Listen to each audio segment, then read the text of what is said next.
socday oo qoray beeraha awtay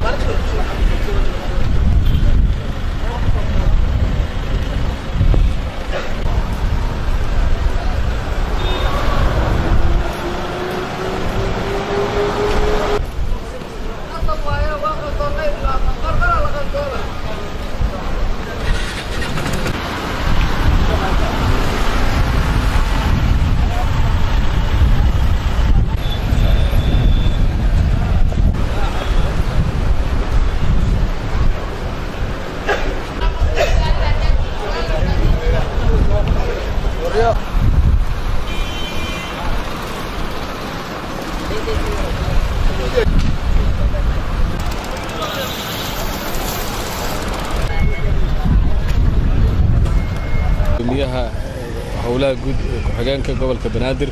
bil ka hor inkastoo ay ahayd bil Ramadaan ay shaqadu mar walba iska gaabneed laakiin haddana targetkiinu wuxuu ahaa inay muddo 6 bilood ay ku dhamaato insha Allah waxaan rajayn doonaa inay wadadu ay ku dhamaad doonto muddadii loogu talagalay waxaan ka soo bilownay jidka isgoyska warshada caanaha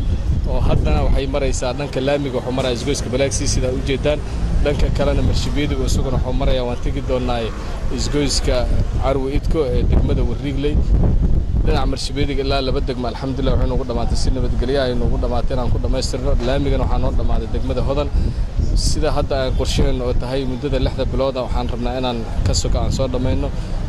shaqadan aad u jeedin oo quruxda badan leh ay maamulka gobolka Banaadir ay ka yihiin mas'uuliyadooda ay leeyihiin ayaga bilaabeen iyo ganacsato iskaashanaysa iyo shirkadda Kulmiye General oo iyadana ganacsato dhanka ka ah oo hawshan fulinayso waxaan aad ugu faraxsanahay shaqada fiican aan bulshada magaalada Muqdisho aan u qabanay sida aad u jeedaanba sida shaqada loo qabtay iyo wadada sida nadiifka u tahay iyo sida baaxadda u noqotay waa wax guul soo hoyatay shacabka Muqdisho Ilaah baan ugu mahadinaynaa intaasna waxaan rabnaa insha Allah kadib maadaama hadda ay degmada Hodan aan ka dhamaano gudoomiyaha uu joogo wadada nadaafadeeda iyo gacan ku hinteeda asaga laga rabaa Ilaahay ha loo garab galo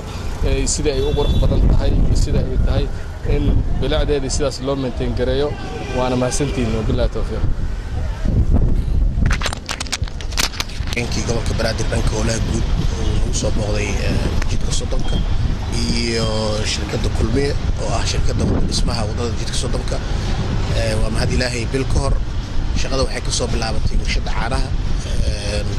qaybta degmada Hodan jidka Sodonka bilowgiisii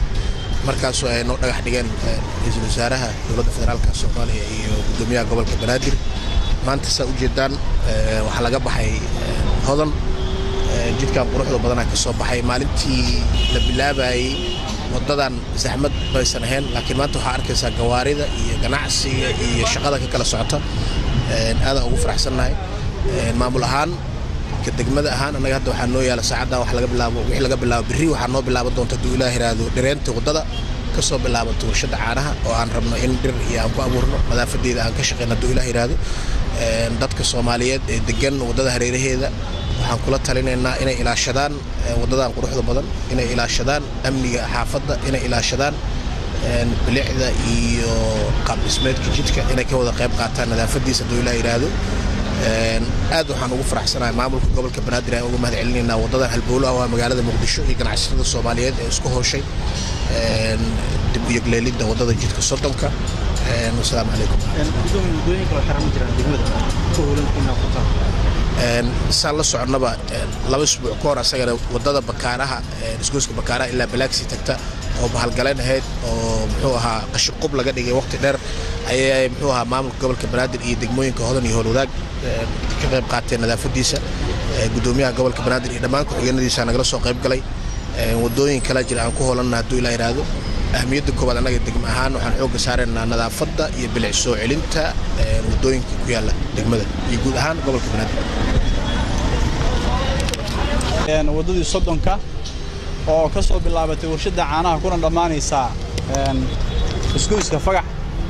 wadada Sodonku waa wadada ugu weyn magaalada Muqdisho oo la isticmaalo gaadiidku isticmaalaan oo laami ahaan loo isticmaalo wadada oo burburkii kadib burbursaneed yaa waxa lagu guuleystay in dib laami loo saaro oo la hagaajiyo oo la dayactiro dayactirku wuxuu ka soo bilowday iyo laamiga saaridii warshada caanaha ka soo bilowday maanta wuxuu maraa isgoyska Balaxi maamulka gobolka Banaadir wuxuu dhagax dhigay wadooyin kale oo shaqadu ay ka socoto oo ay wadaan shirkadda kulmiye wadadii kaaraan oo ayna shaqadeedu waa socotaa wadadan waa wadada halbowlaha ah oo isku xirta magaalada muqdisho iskooyska fagax iyo ilaa iskooyska warshada caanaha waxaan rabnaa maanta wadadaas waxay maraysaa ilaa 4 degmay maray wadada waxay maray hodanay maray howlwadaagay maray wardhigley maray yaaqshidii maray dhammaanna kaaraan ku dhamaanay adiga shan degmo waay waxaan ragnaa degmo kasta wadada inta ka qusayda inay qaybteeda ka qaadato inay la wareegto dadku waxay sameeyaan wadada markii la dhiso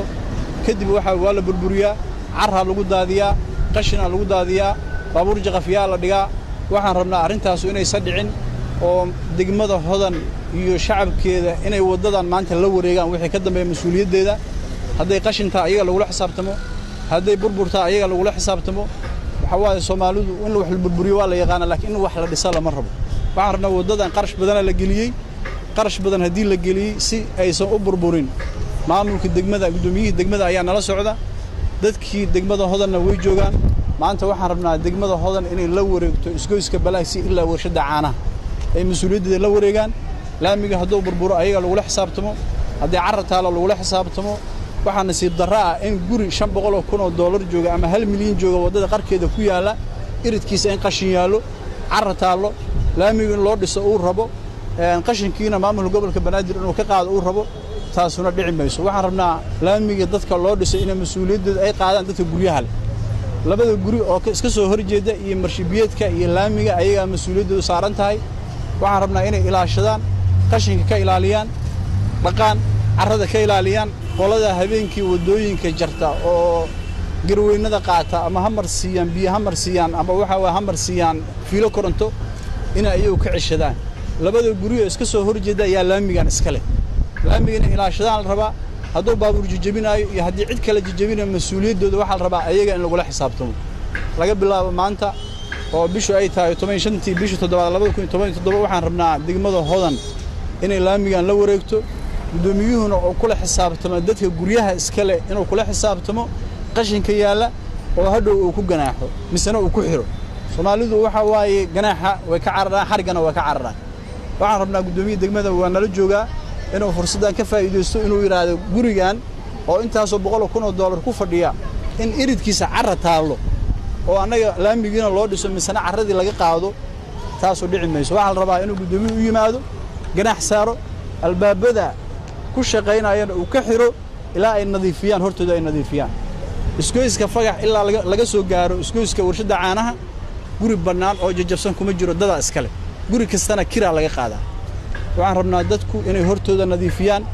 nadaafadu waxa waaye waa iimaanka barki waxaan rabnaa in nalala shaqeeyo hadii gobolka Banaadir kaliya ma shaqeey kara hadii bulshada deegaanku aysan qayb ka qaadan dhismaha iyo bilicda magaalada Muqdisho dhismaha iyo bilicdana waxa kamid ah hortaada qof walba inuu mas'uuliyad isa saaro hortiisa oo nadiifiyo carradan meesha taala maalmo ka hor ma isoo ooli hadii guriga ka soo horjeeda oo mas'uuliyad iska saara carrada inuu nadiifiyo laamigu nadiif oo noqona quruxayna noqone waxaan rabnaa in marshibiyeedka lagu xisaabtamo laamiga lagu xisaabtamo cidda ay qusaydo oo hay'adaha ku shaqada lana dadka laamiga ama kharibaaya ama carrada ku daadinaya ama wasaqda dhigaya ama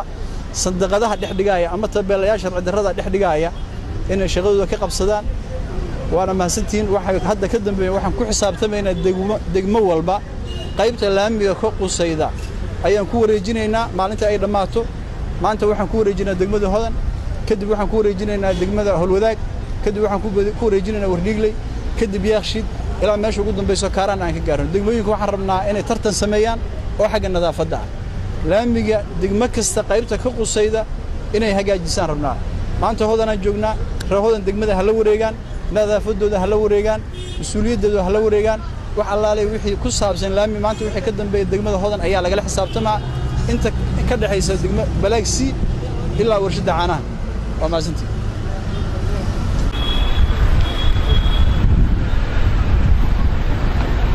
سورة على أمور إيران أو كذا.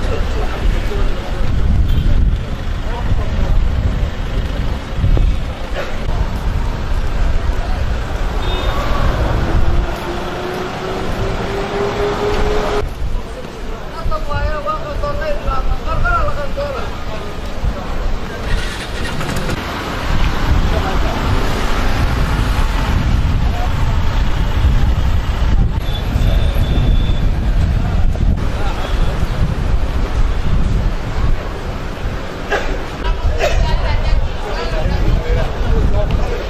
hambalyo